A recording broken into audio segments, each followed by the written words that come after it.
In this video, we'll be taking a look at 3 NBA games happening on January 26, 2026, and providing you with free team picks and total picks for each one of those games, so 6 picks in total. Welcome back to Cash Out Sports. Let's dive right into it. Oh, and don't forget to subscribe and to click the bell icon to get notified as soon as these videos get released so that you have more time to plan out your bets as we provide these videos on a daily basis. I can guarantee that you'll have all the important information that you'll need on these 3 NBA games after fully watching this video. One more thing before we start, if you would like to gain access to our best exclusive sports picks to take your journey to the next level, then check out our Patreon in the link down below, where we offer our best single picks, parlay picks, and much more. Now let's get started.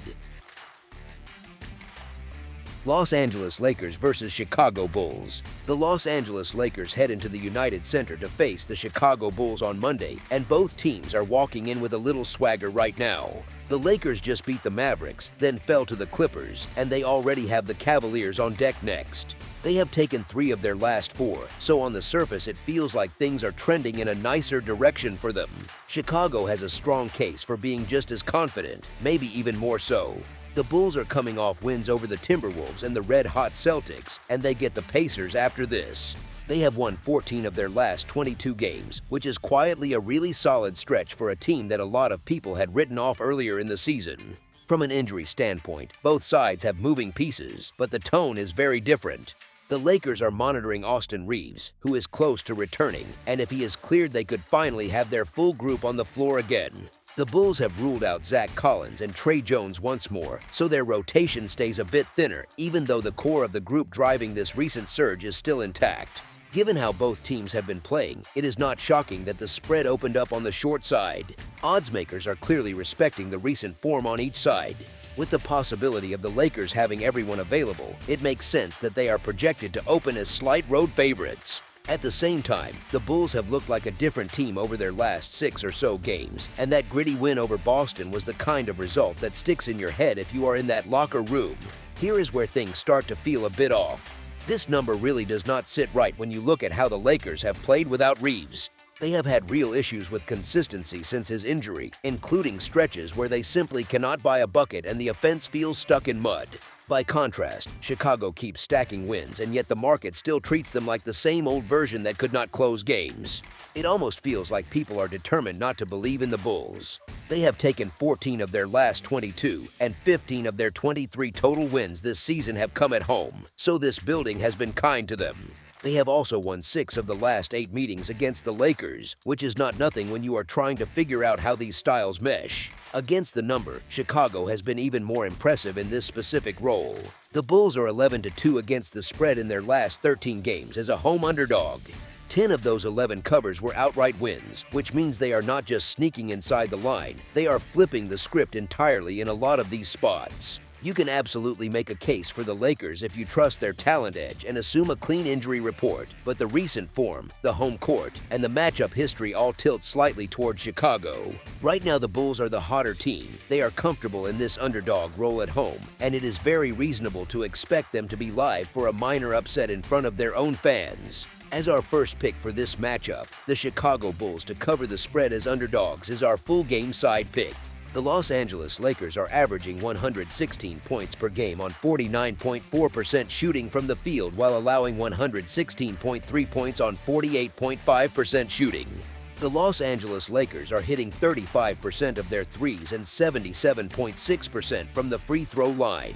They are allowing opponents to shoot 37.1% from beyond the arc and are grabbing 41.5 rebounds per game. The Chicago Bulls bring a similar offensive punch, but with their own quirks. They are averaging 117.9 points on 47.6% shooting and giving up 119.7 points on 47.3% shooting. The Chicago Bulls are knocking down 36.9% of their threes and 78.6% at the free throw line. They allow 36.6% shooting from deep and pull in 45.2 rebounds a night.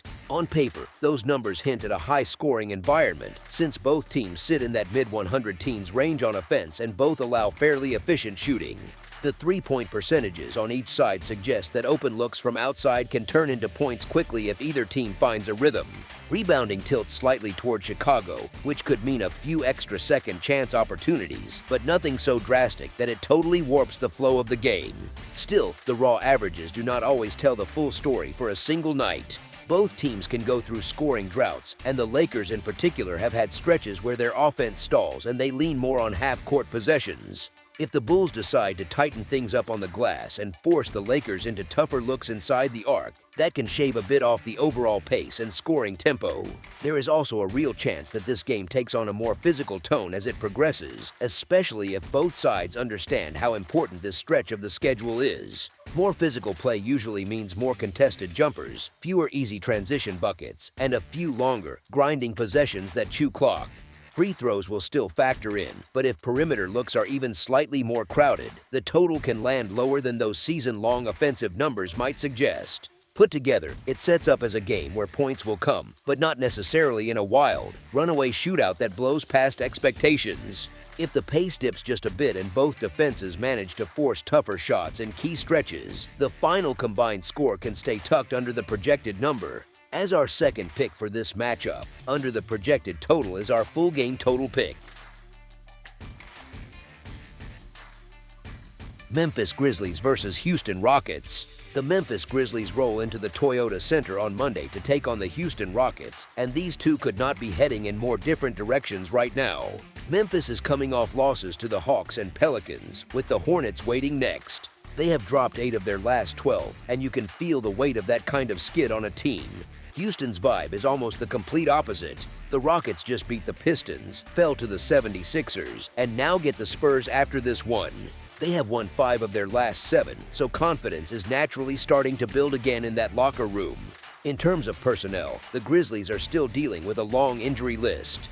Ty Jerome, Ja Morant, Scottie Pippen Jr., and Zach Edey remain out, although there is at least a chance Santi Aldama returns, which would be a welcome boost. On the Rockets side, Steven Adams is ruled out, but Tari Eason and Dorian Finney-Smith are both likely to rejoin the rotation, which helps their depth and versatility. So you essentially have a slumping, banged-up Grizzlies team walking into the home of a Rockets group that is starting to warm up again. Memphis has been dealing with this injury chaos since the start of the season, and while Aldama possibly returning helps their front court, it may not be nearly enough to slow down a Houston team that is rediscovering its rhythm. That recent trip to Europe really seems to have taken a toll on the Grizzlies. They have lost both games since coming back, and it is not just the results, it is how they have looked doing it. Their latest outing was especially ugly on the defensive end, as the Pelicans hung 133 points on them in what ended as a 6-point defeat. Seeing that kind of collapse on that side of the floor is concerning, even if it fits the larger pattern of this season. Ja Morant re-injuring his elbow is another brutal blow. He is expected to miss at least a month, which pulls even more creation and leadership out of the lineup.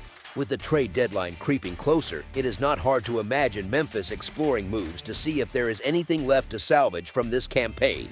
Meanwhile, the Rockets' mood is completely different. They just celebrated a big 7-point road win against the top team in the East, even with Steven Adams unavailable inside. Kevin Durant poured in 32 points, and a couple of unexpected contributors stepped up on the glass to cover for Adams. Aside from that tough overtime loss in Philadelphia, Houston has looked very solid over its last 5 games. Their home form is a big part of the story. The Rockets have dropped only 3 home games in 18 tries this season, which is a strong signal that this building suits them perfectly. They play with more confidence, their shooters tend to settle in, and their effort on the boards goes up another notch. That is where the matchup could really tilt. If their leading rebounder Santi Aldama is out or limited, the Grizzlies could find themselves in serious trouble against one of the best rebounding teams in the league. Houston dominated the first meeting between these teams by 15 points on the road. If they handled Memphis that comfortably away from home, it is hard to see the Grizzlies suddenly putting up a strong fight here with the way things stand now. As our first pick for this matchup, the Houston Rockets to win and cover the spread as favorites is our full game side pick.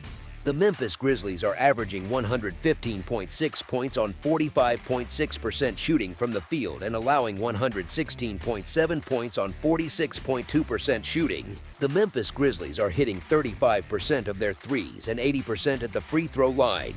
They are allowing opponents to shoot 35.8% from beyond the arc and grabbing 46.2 rebounds per game. On the other side, the Houston Rockets are putting up 116.9 points per game on 47.9% shooting and giving up 110.8 points on 46.3% shooting. The Houston Rockets are knocking down 36.9% from 3 and 75.1% at the stripe.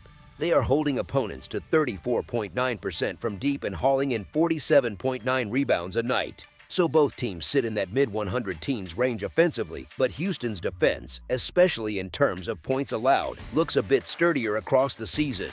The field goal percentages suggest both sides can score efficiently in stretches, but the Rockets are better at limiting total damage on the scoreboard. Their edge on the glass also matters, since controlling rebounds tends to shorten games by limiting second chance points and easy runouts. Memphis can still score, especially when their shooters catch a rhythm from outside, but with their injury issues and recent defensive lapses, they are just as capable of getting stuck in uneven, choppy stretches on offense. If Houston's perimeter defense holds close to its usual standard and they keep Memphis to tougher jumpers, it naturally drags the total down a bit. Factor in the possibility of some slower, more physical possessions as Houston leans on its half-court structure and rebounding, and the path to a lower combined score becomes pretty realistic. As our second pick for this matchup, under the projected total is our full game total pick. Golden State Warriors versus Minnesota Timberwolves. The Golden State Warriors roll into the Target Center on Monday to face the Minnesota Timberwolves, and this matchup arrives with both teams in very different emotional spaces. The Warriors are coming off a loss to the Mavericks, then a win over these same Timberwolves, and they will see the Jazz next. They have quietly taken 13 of their last 19 games, which tells you they are doing plenty right even if it does not always feel dominant. Minnesota is stuck in a much darker patch. They dropped games to the Bulls and the Warriors, and now they have the Mavericks on deck. They have lost 5 straight, and those kinds of skids start to weigh on a group, especially one that was used to winning more consistently. From a personnel standpoint, the Warriors are still short-handed.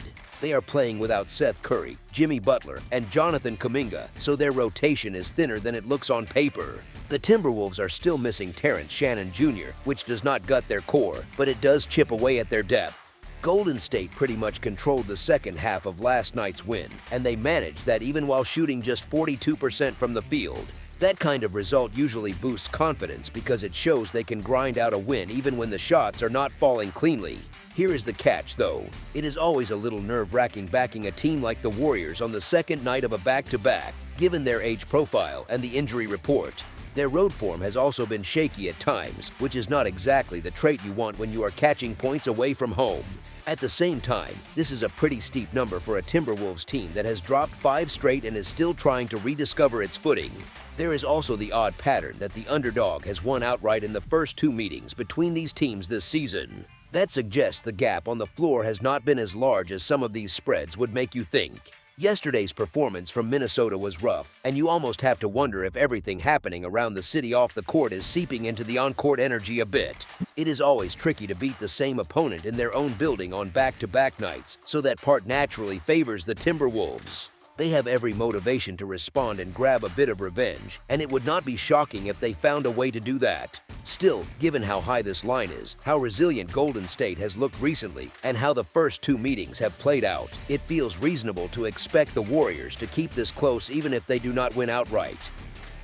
Taking the points with a team that has been competing like this against a struggling opponent makes a lot of sense. As our first pick for this matchup, the Golden State Warriors to cover the spread as underdogs is our full game side pick. The Golden State Warriors are averaging 116.7 points on 46.2% shooting and allowing 113.5 points on 47% shooting. The Golden State Warriors are shooting 36.5% from beyond the arc and 81.7% from the free throw line. The Golden State Warriors are allowing 35.2% shooting from deep and are grabbing 42.9 rebounds per game. The Minnesota Timberwolves come in with numbers that push the ceiling even higher. The Minnesota Timberwolves are averaging 119.2 points on 48.2% shooting and allowing 115 points on 46.2% shooting. The Minnesota Timberwolves are shooting 37.1% from beyond the arc and 75% from the free throw line. The Minnesota Timberwolves are allowing 35.7% shooting from deep and are grabbing 44.8 rebounds per game. And you have two offenses that both live in that mid-100 teens range, with solid field goal percentages and strong three-point efficiency on each side. Both defenses allow opponents to shoot at respectable clips, especially from the perimeter, which usually means clean looks are available when ball movement is sharp. Rebounding numbers are close enough that neither side is likely to totally dominate the glass, so you get a more balanced flow where both teams can get out and run or extend possessions with second-chance opportunities. Back-to-backs can sometimes slow pace, but they can also loosen things up, with tired legs leading to lighter defense and more open jumpers. If the Timberwolves look to bounce back with aggression on offense and the Warriors keep leaning on their spacing and shooting even with key players out, the game can easily tilt toward a faster tempo and higher possession count. Put together with the shooting profiles and recent trends, it all stacks up toward a matchup where both teams have a strong chance to get their scoring numbers and push the combined total past the projected line. As our second pick for this matchup, over the projected total is our full game total pick. That's all for now, so if you have any other games you would like reviewed, then leave a comment down below with the game you would like analyzed, subscribe to our channel, leave a like on this video, and we'll get to it as soon as we possibly can. We would also love to hear your opinion on the picks presented to you in this video, whether you agree or disagree with them, so leave a comment down below and do let us know.